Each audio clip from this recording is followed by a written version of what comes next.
तो जिन जिन को एब्रॉड जाके मास्टर्स या एमएस करने में मतलब इंटरेस्ट है, तो आज का एक पॉडकास्ट सेशन है। This is the first podcast on this channel.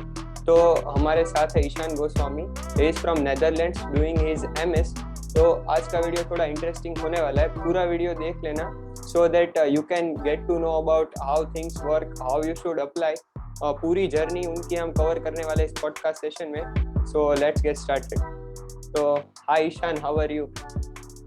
Hello Kush, मैं बहुत ही बढ़िया हूँ। Thank you for inviting me to your first podcast and I wish you best of luck. It's like pleasure for me having you as my first podcast guest. तो धीरे धीरे हम सारी जर्नी आपकी कवर करेंगे। तो पहले तो हम ये बात कर लेते हैं कि आपका जो मास्टर्स करने में इंटरेस्ट है वो कैसे डेवलप हुआ। हाउ मतलब पहले तो आपके बैकग्राउंड की बात कर लेंगे, हम बहुत ही बेस से जाएंगे कि आपकी जो बीटेक की जर्नी थी वो कौन सी कॉलेज से आपने की। मेनली तो थंबनेल में सारी चीजें आ जाएगी, but still we want you to listen it from your mouth itself. So हाँ, तो बेसिकली जब मैं स्कूल में था तो I was very interested in science. Science में पहले से इंटरेस्ट था, तो ऑब्वियसली साइंस फील्ड सबसे पहली प्रेफरेंस थी, फिर साइंस फील्ड ली और बहुत इंटरेस्ट बढ़ा। फिर लगा कि मैकेनिकल करना चाहिए, बहुत इंटरेस्टिंग फील्ड है, उसमें इंटरेस्ट भी है तो मजा आएगा पढ़ने में। तो मैकेनिकल का तो पक्का ही था। और फिर अलग अलग एंट्रेंस एग्जाम भी, जैसे कि JEE है या फिर ऐसे ही VIT की भी एग्जाम थी जिसको VT बोलते हैं, वो दी और जिसमें अच्छे मार्क्स आए और फिर VIT में एडमिशन भी मिल गया luckily. And as far as I know, you also are in the yes, same boat as me, kind of. even if I talk about myself, तो मुझे ईशान से ही नॉलेज मिला था about VIT and then like बहुत ही उनकी guidance के बाद I landed up as a first year student doing information technology in VIT Vellore. तो like thank you Ishan for that also. So now how was your initial experience about, yeah, we can say that आपका experience कैसा रहा 4 साल का doing mechanical engineering in VIT? So please you can elaborate. Overall बहुत ही अच्छा experience था। I was in VIT Chennai और मैं जब गया था तब पूरी यूनिवर्सिटी VIT चेन्नई बहुत यंग यूनिवर्सिटी थी, सिर्फ 6 साल पुरानी यूनिवर्सिटी थी। फर्स्ट आई वाज स्केप्टिकल कि सिर्फ 6 साल ही पुरानी है, how it would B, but बहुत ही बढ़िया एक्सपीरियंस रहा। फैसिलिटीज बहुत अच्छी थी, सारी नई लैब्स थी, तो वो बहुत बढ़िया रहा। टीचर्स भी सारे बहुत क्वालिफाइड है, professor, staff, everyone is very qualified. और रहने में भी बहुत अच्छी फैसिलिटीज है। तो 4 साल it was pristine experience for me. तो बहुत ही बढ़िया रहा। I wouldn't change a single thing those 4 years. Oh, that's wonderful. Even like I feel that like I feel proud that I study in one of the best institutes of India, we can say. But अभी हम बात करेंगे कि whenever you were like starting in the initial, आपको if you are like you said at the initial कि आपको मतलब mechanical में इतना इंटरेस्ट था, so it was like building things, उन सारी चीजों में, मशीनरी और वो सारी चीजों में इंटरेस्ट था। तो like आपको कब ऐसा मतलब आपने कब ऐसा सोचा, कौन से ईयर में आपको ऐसा ख्याल आया कि I want to go for MS और मास्टर्स काइंड ऑफ थिंग? और मतलब आपको जॉब पहले नहीं करनी, आपको पहले मास्टर्स करना है और उसके बाद सारी चीजें, मतलब so how you got into that? आपको मतलब कहाँ से ये सारी चीजें हो? मुझे पढ़ाई में तो पहले से इंटरेस्ट था। बाय पढ़ाई आई डोंट मीन कि पूरे दिन बैठ के पढ़ना या ऐसा कुछ, नॉट दैट वे, पर नए कॉन्सेप्ट जानना या फिर नई स्टडीज को डीप में देखना या फिर नए टॉपिक्स पढ़ना, तो इसमें पहले से ही इंटरेस्ट था। और मास्टर्स का प्लान तो मैंने पहले से ही बना लिया था। पहले मेरा प्लान ऐसा था कि मास्टर्स में फिजिक्स में करूंगा क्योंकि आई was very interested in that, but somewhere in the middle ये प्लान चेंज हो गया, which turned into masters in sustainable energy technology. तो अगर मैं इसमें डिटेल में जाऊं तो VIT में एक ये सिस्टम है कि तुम अपने अपने आप से electives choose कर सकते हो, Yeah, which yeah, is a very flexible and nice system. yeah. That's One of like my kind. favorite, yeah. Sorry for interrupting, but like it's what जिसमें हम सारी चीजें, हमें कौन सी चीजें कब चूज करके पढ़नी है, वो सारी चीजें हम खुद चूज करते हैं. Even teachers we can choose by ourselves. So even like I found that very much interesting. Being in my first semester, I have not done that, but like it seems for the one who have not heard about it, तो उनके लिए ये चीज मतलब बहुत interesting जब पहली बार सुनो तो लगती है. हाँ, बहुत इंटरेस्टिंग और बहुत ही यूजफुल चीज है. तुम अपने अपने हिसाब से अपने इंटरेस्ट के कोर्सेज ले सकते हो. तो 5वां सेमेस्टर था मेरा, 5th सेमेस्टर, जब मैंने इलेक्टिव लिया था renewable energy sources, and the professor was a really amazing professor. His teaching methods were good and I already studied one more subject under him, तो एक्सपीरियंस बहुत अच्छा था. तो रिन्यूएबल एनर्जी सोर्सेस में मेनली आता है कि सोलर पैनल्स है या फिर विंड टर्बाइन्स है या फिर हाइड्रोजन है, ये सब. तो मेरा इसमें इंटरेस्ट बहुत बढ़ गया. I was very interested in renewable energy sources, और ऊपर से तभी Indian government was pushing for this thing, renewable energy sources. तो पूरे इंडिया में ये फील्ड बहुत ही नई और एक्साइटिंग फील्ड थी, और मुझे भी बहुत इसमें इंटरेस्ट हो गया. फिर मैंने और एक इलेक्टिव इसमें लिया जिसका नाम था ऑल्टरनेटिव फ्यूल्स. तो उसमें मेनली स्टोरेज सॉल्यूशंस आते हैं, जैसे कि हाइड्रोजन है या फिर बायोफ्यूल्स है, बायोमास है, एक्सेट्रा. तो ये 2 सब्जेक्ट्स करने के बाद I was very interested in this field, और sustainable energy technology was the most precise studies in which I was interested in. So I would say कि in my 3rd year मैंने decide किया कि मुझे ये फील्ड में masters pursue करना है. तब से आपका फिर इंटरेस्ट स्टार्ट हो गया कि अभी मास्टर्स के लिए मतलब ऐसे तैयारी करना आपने स्टार्ट, मतलब ऐसे एक प्लानिंग करना शुरू कर दिया था कि इस फील्ड में मेरे को जाना है. तो नाउ वी कैन से कि अभी जो आप बताएंगे अभी कि where you are doing your MS from, और मतलब सारी चीजें आप खुद ही बता दो, तो that would be more better for our audience itself. हाँ, तो अभी मेरा मास्टर्स एमएस वो मैं सस्टेनेबल एनर्जी टेक्नोलॉजी में कर रहा हूँ, और यूनिवर्सिटी है TU डेल्फ या फिर यूनिवर्सिटी ऑफ डेल्फ, जो नेदरलैंड्स के डेल्फ टाउन में यूनिवर्सिटी है, TU Delft, and it is one of the most prestigious university. या प्लीज कंटिन्यू प्लीज.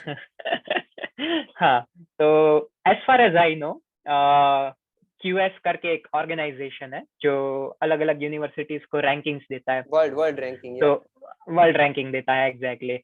तो according to QS, TU Delft is like 50th ranked university in the world currently overall. So it is a very prestigious university, और मैं खुद को बहुत ही lucky समझूंगा कि मुझे इस यूनिवर्सिटी में एडमिशन मिल गया. और the thing is, Netherlands currently बहुत ही इस फील्ड में बहुत ज्यादा ध्यान दे रहा है. ओवरऑल यूरोप कह सकते हैं आप कि सस्टेनेबल एनर्जी के फील्ड में बहुत ही ध्यान दे रहा है. तो it was natural option for me to come here rather than go to US और कनाडा. हाँ, जनरली लोग मतलब जो सॉफ्टवेयर की या कंप्यूटर साइंस की फील्ड में होते हैं वो US मूव करते हैं. And we can say that कि जो लोग मैकेनिकल इंजीनियरिंग और उस सारी चीजों में मास्टर्स करना चाहते हैं, तो दे generally go towards countries like Netherlands, and we have Germany, means that are the things which are more inclined towards mechanical part, we can say the mechanical part of engineering. तो अभी general बात कर लेते हैं कि how you मतलब आपने जो ये TU Delft, मैंने पर्सनली जब ऐसे सर्च किया था कि हाउ द यूनिवर्सिटी इज, तो मैंने जनरली नेदरलैंड्स की टॉप यूनिवर्सिटी सर्च की, and well TU Delft was the university मतलब जो हर सर्च में मतलब ऊपर आ रही थी.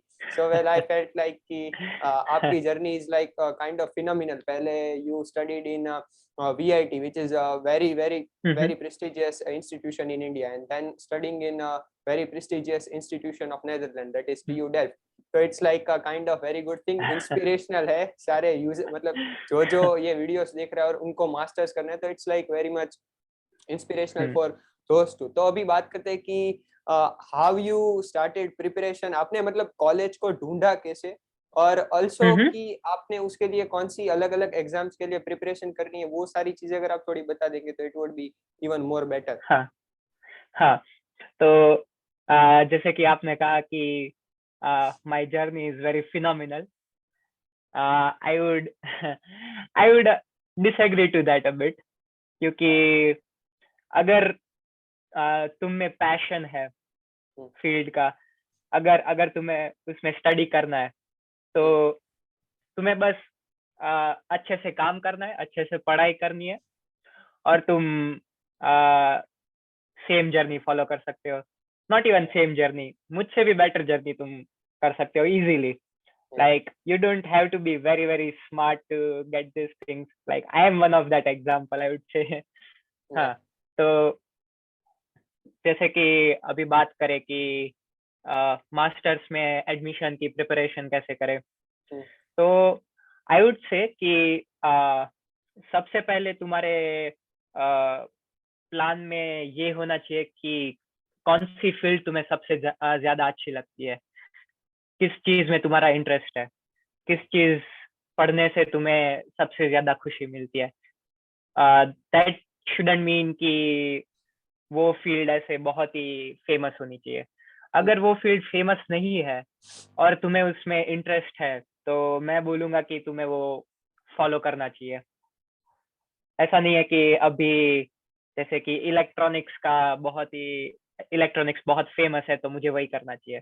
तो ऐसा नहीं करना चाहिए. जैसे कि तुम्हारा एग्जांपल देख लो, तुम्हें आईटी में बहुत इंटरेस्ट था और तुमने फिर आईटी लिया, और मुझे एससीटी में बहुत इंटरेस्ट था और मैंने एससीटी में लिया एडमिशन. तो इंटरेस्ट के हिसाब से तुम्हें लेना चाहिए मास्टर्स का फील्ड. तो सबसे पहले तो तुम फील्ड चूज करो. You should know this by third year of your bachelors और समथिंग. अगर फोर्थ ईयर तक भी चला जाता है तो बहुत टेंशन लेने की जरूरत नहीं है, बट आई वुड एडवाइस कि थर्ड ईयर एंड तक तुम्हें एटलीस्ट एक या दो फील्ड तुम्हारे दिमाग में होनी चाहिए कि मुझे ये करना है.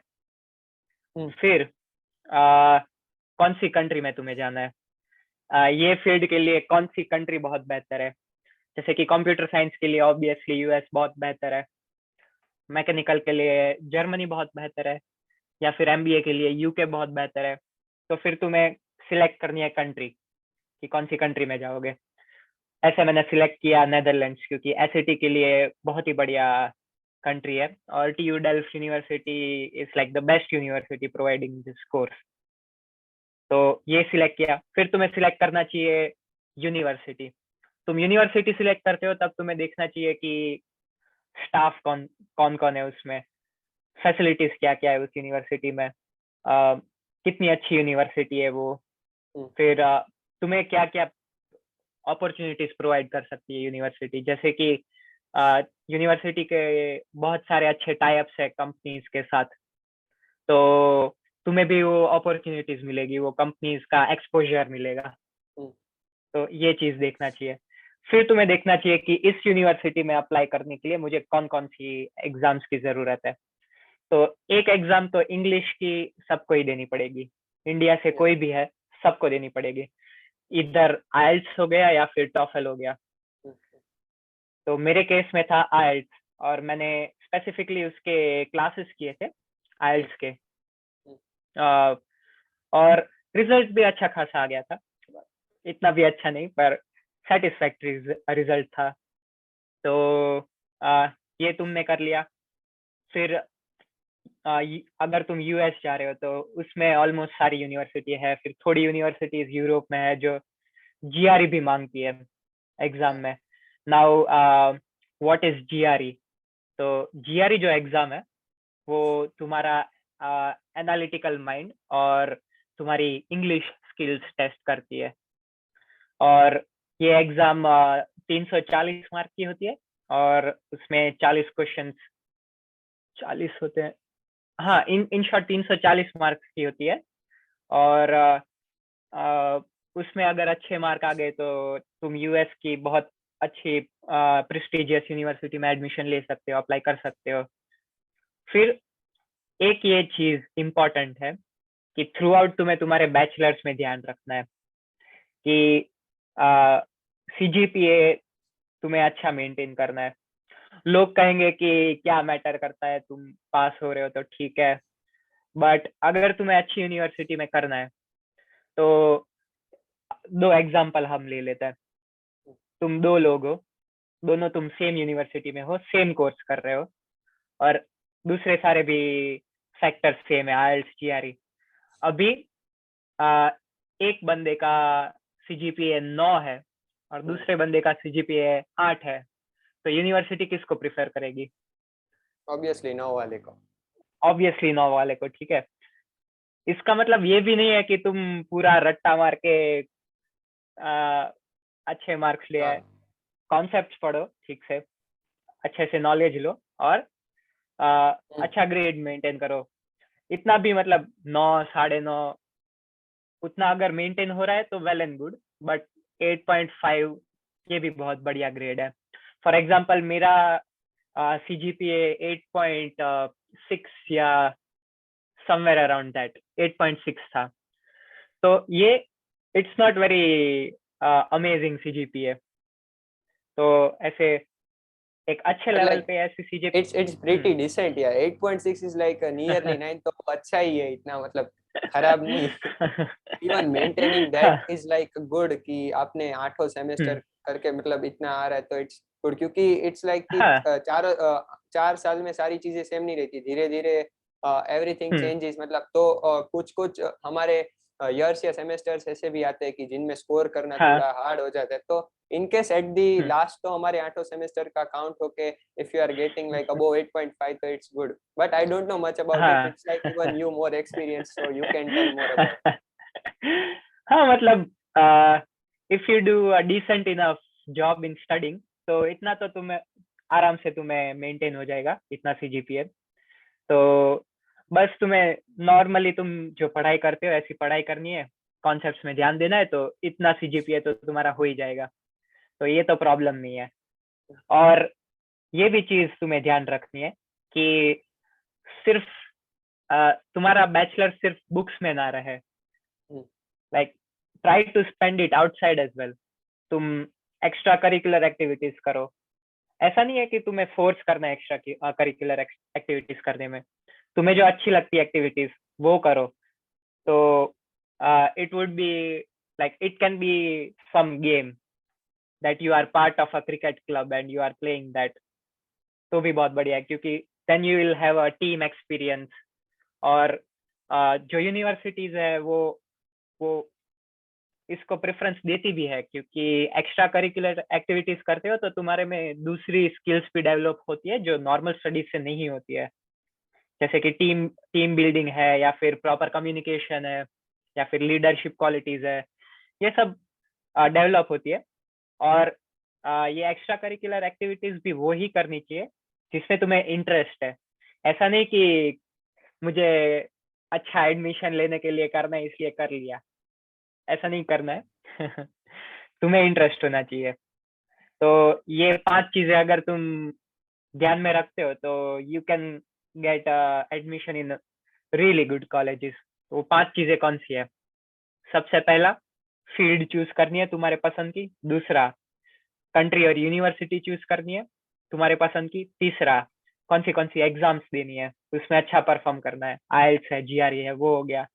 चौथा हो गया कि सीजीपीए अच्छे से मेंटेन करना है एट अ डिसेंट लेवल। और पांचवा हो गया कि एक्स्ट्रा करिकुलर एक्टिविटीज में तुम्हें ध्यान देना है। तो ये तुम अगर 5 स्टेप प्रोग्राम, इस प्रोग्राम का नाम हम दे देते हैं ईशान 5 स्टेप प्रोग्राम। तो ये तुम फॉलो करते हो तो कहीं भी तुम्हें अच्छी यूनिवर्सिटी में एडमिशन मिल जाना चाहिए। Thank you. ये आपने जो पूरा 5 स्टेप में पूरी जो अभी तक की वो थी उसको समराइज कर दिया, तो उससे क्या होगा ना कि इजी रहेगा। जो मतलब एस्पायर करते हैं तो they can just follow this 5 points and like उनके लिए मतलब चलना तो खुद ही पड़ता है, but we can say that they can get a well structured path, so और जिसकी मदद हाँ से हाँ they can get a really good college. तो अभी अभी आप you are exactly. Now currently you are now sitting in Netherland. तो मेनली बात अभी ये कर लेते हैं कि हाउ यू मतलब कैसा यहाँ वहाँ पे मतलब लिविंग कैसा है, कॉस्ट ऑफ लिविंग क्या है, ऑन कैंपस रहना पड़ता है, ऑफ कैंपस रहना पड़ता है, सारी चीजें आपने यहाँ से मतलब कैसे जाने की जर्नी है, सारी चीजें मतलब मेनली आप अपनी तरीके से एक बार शॉर्ट में बता दो कि how it is like experience to live over there. बहुत ही बढ़िया एक्सपीरियंस है। नेदरलैंड्स बहुत ही सुंदर कंट्री है, बहुत ही शांत कंट्री है, और बहुत ही फैसिलिटी वाइज अच्छा कंट्री है। तो और ये ऑब्वियस बात है कि महंगा भी बहुत है, तो ये ध्यान में रखने की एक चीज है। तो द थिंग इज कि अपने यहाँ पर जैसे इंडिया में होता है यूनिवर्सिटी का कि यूनिवर्सिटी और आजू बाजू दीवार बना दी और वो हो गया campus, in campus out campus. तो यूरोप में या यूएस में ऐसा नहीं होता है। तुम्हें अलग अलग बिल्डिंग्स मिलेगी, वहां पर यूनिवर्सिटी की अलग अलग बिल्डिंग्स होती है, पर कोई ऐसे बाउंड्री नहीं होती है, कोई ऐसे दीवार नहीं होती है। तो ऐसे बहुत ही ओपन होती है यूनिवर्सिटी। तो कोई कोई घर होते हैं जो यूनिवर्सिटी की बिल्डिंग्स के बहुत पास होते हैं, कोई कोई घर होते हैं थोड़े दूर होते हैं। तो हम ऐसे डिवाइड कर लेते हैं कि नियर कैंपस और फार फ्रॉम कैंपस। ओके। ठीक है। तो मैं अगर मेरी स्पेसिफिकली मेरी बात करता हूँ, TU डेल्स की बात करता हूँ, तो इसमें क्या होता है कि पहले तुम्हें एडमिशन मिलता है, तुम फी पे करते हो, और फिर तुम्हें हाउसिंग पोर्टल का लॉगिन मिलता है। तुम जितनी जल्दी फी पे करोगे, उतनी जल्दी तुम्हें ये हाउसिंग पोर्टल की लॉगिन डिटेल्स मिलेगी। तो पहले तुमने फीस पे की तो तुम्हें पहला प्रेफरेंस मिलेगा ऐसा। तो अच्छे अच्छे घर जो कि कैंपस के नजदीक है, तो पहले फीस पे करने वाले को मिल जाते हैं, वो लोग चूज करते हैं। फिर दूर दूर के घर धीरे धीरे मिलते हैं। तो प्रॉब्लम ये है कि नेदरलैंड्स में बड़ा हाउसिंग क्रंच है, तो इतने सारे हाउसेस अवेलेबल नहीं है। तो तुम जल्दी फी पर पे करोगे तो तुम्हें गारंटी है कि तुम्हें घर मिलेगा, वरना अच्छा तुम्हें मतलब अपने आप से फर्स्ट, ढूंढना पड़ेगा। अच्छा मतलब हाँ, first come first serve basis type का कि जितना एग्जैक्टली जल्दी आ रहे हो उतनी एग्जैक्टली। अच्छी चीज मिल रही है। हाँ exactly, first come first serve. फिर अगर अगर यूनिवर्सिटी के जो हाउसिंग पोर्टल में सारे घर खत्म हो गए, फिर तुम्हें अपने हिसाब से घर ढूंढना पड़ेगा। तो वो क्या होता है कि यूनिवर्सिटी के दूर हो सकता है, या फिर बहुत महंगा हो सकता है, या फिर अच्छा नहीं हो सकता है, ये सारे पॉइंट्स हो सकते हैं। तो पहले साल में तो मुझे यूनिवर्सिटी के पोर्टल से मिल गया था घर। फिर एक साल में वहां रहा, और दूसरे साल में वहां से मैं मूव आउट हो गया, और अभी मैं एक शहर है द हेग करके, उस शहर में रह रहा हूँ, जो मेरी यूनिवर्सिटी से 15 किलोमीटर दूर है। क्योंकि दूसरे साल में तुम्हें 3 क्वार्टर्स में यहाँ क्वार्टर सिस्टम होता है, मतलब एक सेमेस्टर इक्वल टू 2 क्वार्टर्स। ओ, तो 4 क्वार्टर होता है एक साल में, तो 3 क्वार्टर्स में सिर्फ थीसिस ही करना है, जो तुम पढ़ाई घर से भी कर सकते हो, और हफ्ते में तुम्हें 2-3 बार यूनिवर्सिटी जाना पड़ेगा। तो इसलिए मैंने चूज किया यहाँ रहने का, जो 15 किलोमीटर दूर है यूनिवर्सिटी से। तो घर भी बहुत अच्छा है।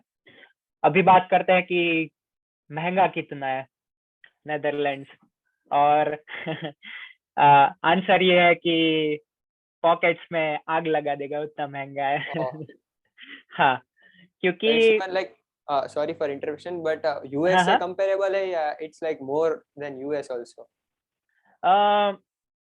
यूएस यूएस में बहुत सिटी वाइज डिफरेंट, या सिटी वाइज होता है डिफरेंट। तो मैं बोलूंगा कि कोई तुम अच्छी सिटी, बड़ी मेट्रो सिटी यूएस यूएस की पकड़ लो, उस हिसाब के कॉस्ट है। जैसे कि तुम रेंट न्यूयॉर्क, अराउंड, न्यूयॉर्क तो बहुत महंगा है। या सो न्यूयॉर्क दैट्स जितना महंगा नहीं है। न्यूयॉर्क तो बहुत ही महंगा है। तो आ, जैसे कि तुम अच्छे से कोई घर में रहते हो, 3 BH का 3 BHK का फ्लैट है अच्छा कोई, और उसमें तुम 3 लोग के साथ रह रहे हो, तो तुम 3 लोग रह रहे हो उस 3 BHK फ्लैट में, तो तुम्हारे रेंट तुम्हारा होगा 450 यूरो जितना, जो अपने इंडिया के कन्वर्जन में हो गया 40,000 रुपए एक महीने का रेंट। फिर ऊपर से हो गया कि तुम इलेक्ट्रिसिटी है, फिर पानी का बिल है, गैस का बिल है, ये सब, और ऊपर से 100 यूरो जोड़ लो तो 550 यूरो, तो अराउंड 45 to 50,000 जितना तुम्हें महीने में, 45,000 रुपीज to 50,000 रुपीज रहने में लग जाएगा। फिर आता है तुम्हारा ग्रोसरीज का खर्चा, जिसमें तुम अराउंड 150 यूरोज भरते हो। नेदरलैंड्स की बात है ये। 150 यूरोज होता है अराउंड 10,000 रुपए, तो हर महीने ग्रोसरीज के तुम उतने भरते हो। फिर ऊपर से आता है कि एज अ स्टूडेंट तुम्हें स्टूडेंट इंश्योरेंस लेना पड़ता है, तुम्हें कंपलसरी वो लेना पड़ता है, जो हर महीने उसका 50 यूरो जितना होता है, जो होता है अराउंड 4,000 रुपए, 4500 रुपए जितना। फिर आ गया, अभी ऐसा तो है नहीं कि तुम सिर्फ ग्रोसरीज लेके अपने हिसाब या से कुकिंग करके 30 दिन खाओगे, कभी तुम बाहर से भी मंगाओगे, हाँ या कभी तुम बाहर रेस्टोरेंट में जाके खा के आओगे, तो उसका तुम एक्स्ट्रा 100 यूरो गिन लो। फिर ट्रैवलिंग का तुम 50 यूरो गिन लो। तो ये सब मिला जुला के गिन लो कि 1,000 यूरोज to 1,100 यूरोज तो हो जाएगा तुम्हारा, जो अपने इंडिया में कन्वर्ट कर लो तो 80,000 to 90,000 जितना होता है महीने का खर्चा। ओह तो महंगा तो बहुत है। या बट सामने जो एक्सपोजर हमें मिल रहा होता है इट्स लाइक कि दोनों हाँ सेम पेज पे हमारे कवर हो जाते हैं। हाँ एग्जैक्टली। तो हाँ महंगा है पर वर्थ इट है। Worth it, yeah. That's what हाँ the word I was actually looking for, but like ended up हाँ saying else. तो मतलब हाउ टू एक चीज हम यहाँ पे हम्म, बात कर रहे थे कि जो जो हम्म, यूनिवर्सिटीज है उसमें अप्लाई करने का क्या प्रोसेस रहता है, और mainly is there any kind of system की जिसमें पैरेलली हमें कुछ पार्ट टाइम जॉब करनी होती है, या इज इट लाइक दैट कि directly we can only focus on our studies and all those kind of things? Can you sorry repeat the question please?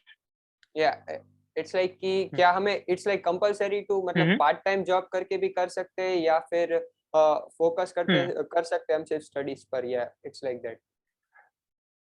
तो बात यह है कि TU डेल्फ प्रेस्टिजियस यूनिवर्सिटी है, तो ऑब्वियसली स्टडीज यहाँ पर थोड़ा या हायर लेवल का होगा। और ज्यादा ऊपर उस पे से मतलब उस पे हाँ ज्यादा वो दिया जाता होगा कि हाँ मोर टुवर्ड स्टडीज। हाँ हाँ, और ऊपर से ये है कि नेदरलैंड्स इन जनरल यहाँ का स्टडीज थोड़ा हार्ड माना जाता है। हार्ड तो नहीं, पर क्या बोल सकते हैं कि बहुत ही तुम्हें इनपुट देना पड़ेगा स्टडीज में टू मतलब अचीव टाइम रिजल्ट। उस पे टाइम ज्यादा हमें हाँ लगाना पड़ेगा। हाँ एग्जैक्टली। तो ये तो एक तुम्हें ज्यादा इनपुट देना पड़ेगा, इंडिया के कंपैरिजन से बहुत ज्यादा इनपुट देना पड़ेगा स्टडीज में। हम्म, पर if you are managing well enough तो तुम पार्ट टाइम जॉब भी कर सकते हो। अभी पार्ट टाइम जॉब के बहुत सारे फायदे हैं और गैर फायदे भी है, तो ये मैं बताता हूँ। हम्म, फायदा तो एक ये है कि तुम जब पार्ट टाइम जॉब ले लेते हो तो तुम्हें बेसिक डच हेल्थ इंश्योरेंस लेना पड़ता है। तो स्टूडेंट हेल्थ इंश्योरेंस कैंसिल करके बेसिक डच हेल्थ इंश्योरेंस ले लिया, जिसका कवरेज होता है 126 यूरो पर मंथ। तो तुम्हें लगेगा कि ये तो महंगा हो गया, हम्म, स्टूडेंट हेल्थ इंश्योरेंस है। पर दूसरी बात ये है कि गवर्नमेंट तुम्हें उसमें से 111 यूरो वापस दे देता है, तो तुम सिर्फ महीने में 15 यूरो भरते हो। तो ये एक अच्छी बात हो गई जॉब का, हम्म, पार्ट हम्म, टाइम जॉब का। अभी दूसरी बात ये है कि इन सर्टेन केसेस अगर कंपनी तुम्हारी जहाँ तुम जॉब कर रहे हो कहीं तुम्हारे घर से दूर है, तो वो तुम्हें ट्रैवलिंग का वो खर्चा देगी सारा, तो ये भी तुम्हें मिलेगा। फिर तीसरी बात ये होगी कि ऑब्वियसली तुम पैसे कमा सकते हो। तो पार्ट टाइम जॉब एक यहाँ पर इंटरनेशनल स्टूडेंट्स है जो नॉन EU कंट्री से होते हैं, तो एक कंडीशन होती है अपने लिए कि तुम एक हफ्ते में 16 घंटे से ज्यादा पार्ट टाइम जॉब नहीं या कर सकते। तो हाँ, ये एक हफ्ते, हाँ स्पेसिफिक हर कंट्री के लिए दे हैव सेट हाँ सम amount of hours कि उससे ज्यादा हाँ anyone cannot work more than that, student mainly. हाँ हाँ एग्जैक्टली क्योंकि अगर तुम ज्यादा काम करोगे तो तुम स्टडी में नहीं ध्यान दे पाओगे, और तुम इस स्पेसिफिक कंट्री में स्टडी करने के लिए आए हो, Yeah. पार्ट टाइम जॉब के लिए नहीं। तो तुम हफ्ते में 16 घंटे काम कर सकते हो। और अगर नेदरलैंड्स का तुम देखो तो मिनिमम वेज 13 यूरो जितना देते हैं 1 घंटे का। तो अगर तुम पूरे 16 घंटे काम कर लेते हो एक वीक में, तो यू मल्टीप्लाई 16/13 तो 208 यूरो हो गया एक हफ्ते का, और तुम ऐसे 4 हफ्ते काम कर रहे हो महीने में, तो अराउंड तुम 850 यूरो कमा सकते हो, 850 यूरो जितने। तो ये क्या हो गया कि तुम ऑलमोस्ट अपना तुम खर्चा क्लियर कर रहे हो महीने का। Yeah. तुम 1000 से 1100 रुपए पे कर रहे हो और हाँ. 850 यूरो तुम कमा रहे हो, तो तुम्हें सिर्फ तुम पे कर रहे हो 150 to 200 यूरोस पर मंथ, या 300 Euros at max per month. और दूसरी बात ये होती है कि एक और ये कंडीशन है नेदरलैंड्स का कि तुम अगर यहाँ मास्टर करने आ रहे हो या बैचलर्स करने आ रहे हो, तो तुम्हारे बैंक अकाउंट में 11,500 यूरोस होने चाहिए, तभी तुम्हें वीजा मिलता है।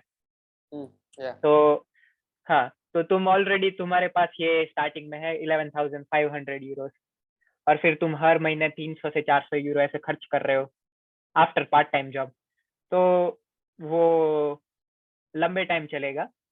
But the Yeah. Thing is just, हाँ, इंटरनेशनल स्टूडेंट्स नए नए आते हैं तो उसके लिए स्टडीज पहले थोड़ा ओवरवेलमिंग होता है, जो मुझे भी था ऐसा। बहुत स्टडी मेरा स्टार्टिंग में मुझे बहुत ओवरवेलमिंग लग रहा था, तो तब मैंने नहीं किया पार्ट टाइम जॉब। अभी मैं करूंगा पार्ट टाइम जॉब थोड़े टाइम Oh. बाद, आफ्टर मतलब स्टार्टिंग में जैसे कि हम 1.5 ईयर। तो जैसे कि इट्स लाइक कि हाँ. नई नई हम अगर अपनी कंट्री से दूसरी कंट्री में शिफ्ट हो रहे तो थोड़ा सेट होने में भी टाइम लगता है, तो इट्स लाइक हाँ that's what exactly, exactly you are talking about, right? हाँ हाँ।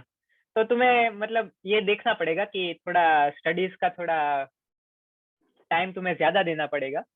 उसके बाद अगर तुम मैनेज कर पा रहे हो पार्ट टाइम जॉब, तो वेल एंड गुड, करना चाहिए। और तुम्हें एक्सपोजर भी मिल रहा है यहाँ लोकल कल्चर का, अगर पार्ट टाइम जॉब करते हो तो।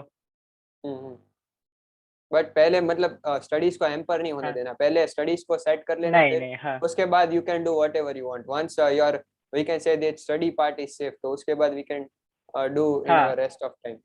हाँ एग्जैक्टली, मेन तुम यहाँ तुम स्टडी करने आ रहे हो, मेन जो तो वो फोकस या चीज, एम है हाँ उसको वो नहीं होने देना। हाँ हाँ एग्जैक्टली, मेन फोकस तुम्हारा स्टडी है, तो वो ध्यान रखना है पहले। स्टडीज अगर तुम्हारा ठीक से हो रहा है, कोई प्रॉब्लम नहीं है, फिर तुम देखो कि पार्ट टाइम जॉब कर सकते हो या नहीं कर सकते हो।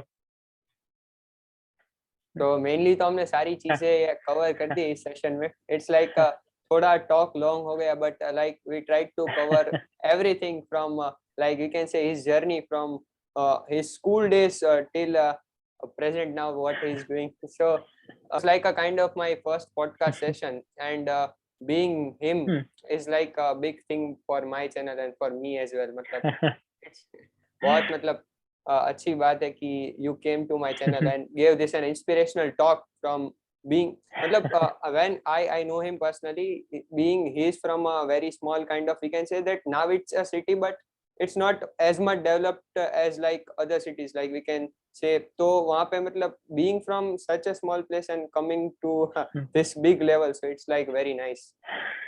और बहुत ही मजा आया तुमसे बात करने में। Even I learned a lot of things today from you. मतलब बहुत सारी चीजें जानने को मिली, how the culture is, सारी चीजें बहुत मतलब it was like very nice. हाँ, I hope तुम्हारे सब्सक्राइबर्स को भी नॉलेज मिले। Definitely क्योंकि definitely I can say that the session was a kind of very much knowledgeable. बहुत सारी साइड मतलब apart from studies भी बात की हमने, but it's like very cool. हाँ, और जो लोग सब्सक्राइब नहीं हुए हैं वो अभी सब्सक्राइब कर लो। Thank you. And okay, so thank you. Yeah, then see you soon enough, and I wish you best of luck for your future journey, and I also wish best of luck to all of your subscribers in their future journey. All of the aspirants who are aspiring for their MSc. Yeah. Okay, I'm signing off. Bye, guys. Okay, okay.